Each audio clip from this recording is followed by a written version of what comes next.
Hey guys, how's it going? It is Drake. So in my failed attempt to secure a PlayStation 5, I came to the realization that Returnal wasn't going to be in my hands anytime soon. I started to think about what I could play instead of what I might be able to play if all the planets aligned and everything went very well.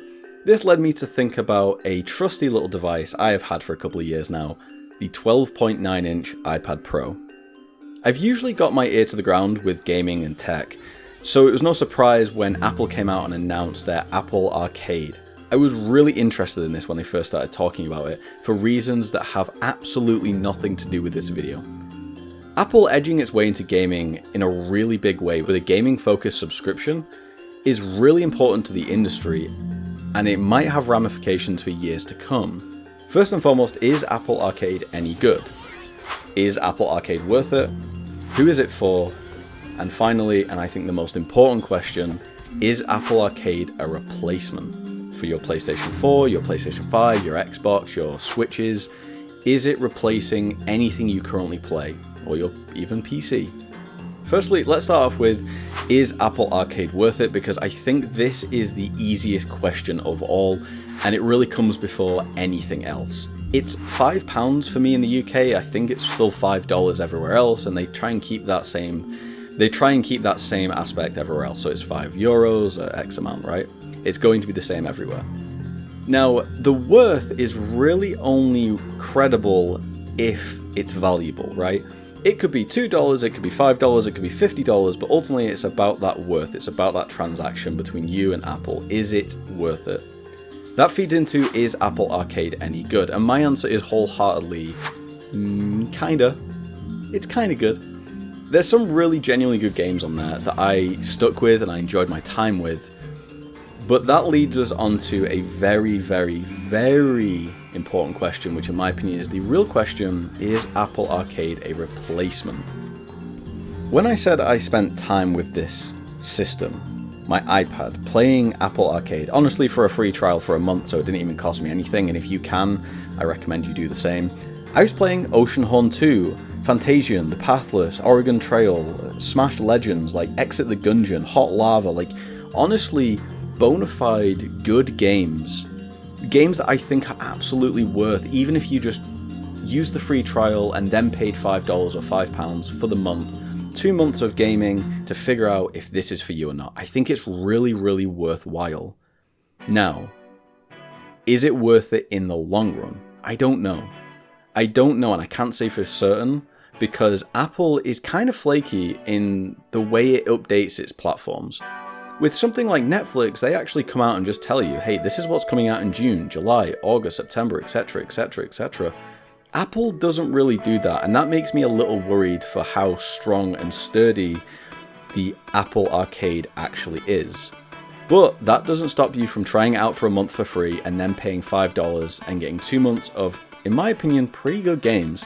Something like Oceanhorn 2, yeah, it looks like a Zelda clone, but it's a good Zelda clone. And for the low price of completely free, I think it's absolutely worth your time. There is a second part to, is Apple Arcade any good?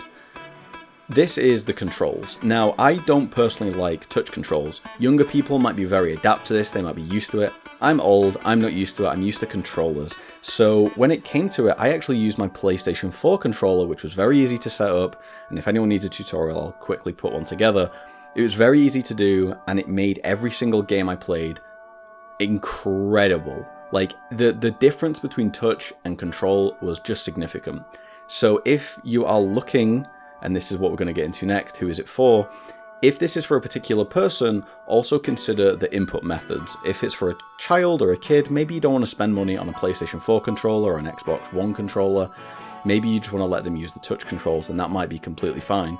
But for the best experience possible, I would really lean towards the PlayStation 4, the Xbox One controller, or even some of the ones they sell in the Apple Store themselves.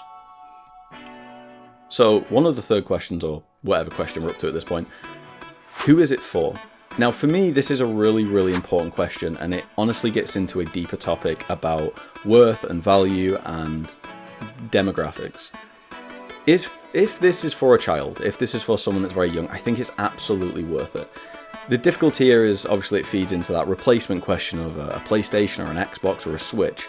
this child is going to be maybe a little disheartened if all of their friends are playing Fortnite and Warzone, and you're like, hey, but you can have Apple Arcade and you can play Smash Legends and, you know, The Pathless. It's a nice thought, but they're not going to see it the same way. My other thought, and who this might be aimed at, is quite frankly just people with a little extra cash that have a commute and they want to play some decent games from time to time. This is not going to take over your PlayStation, your Xbox, your Switch, or your PC. And that really, really sucks, because I know that some people want a viable, genuine platform where they can play great games for a low price on really good hardware. Apple have got the hardware, they've got the platform. Right now they only kind of have the games, and they're trying. They're actually really propositioning like great studios with great developers and designers to make great content, and it's just going to take a little bit of time. I think what Apple have to do next is actually just go out and buy studios. Microsoft have done this, Sony have been doing it for years, that's why they have the best first-party games in the world, in my opinion. Apple need to do this. If they're really serious about Apple Arcade having a future, they need to go out and do this. So ultimately, is Apple Arcade worth your time? That's the final question. Is it worth your time? Is it that mixture of is it worth it and is it good? Then yes, absolutely. I think that you would be a fool not to try and use the free month you get, pay $5 and just experience it in every which way you can. It's not going to take over your life. It's not going to give you a game that you sink 300 hours into like The Witcher 3, but it's going to give you viable games that are enjoyable. And I think that for what it is incredibly valuable in and of itself. Hopefully that went well. I tried some B-roll shots. I'm not very good at camera yet, but I'll figure it out as I go. I'm handing this off to an editor, so hopefully he did a very good job. And if you would like to subscribe and like the video and comment and all that good stuff, it'd be very much appreciated. And I will see you guys in the next one.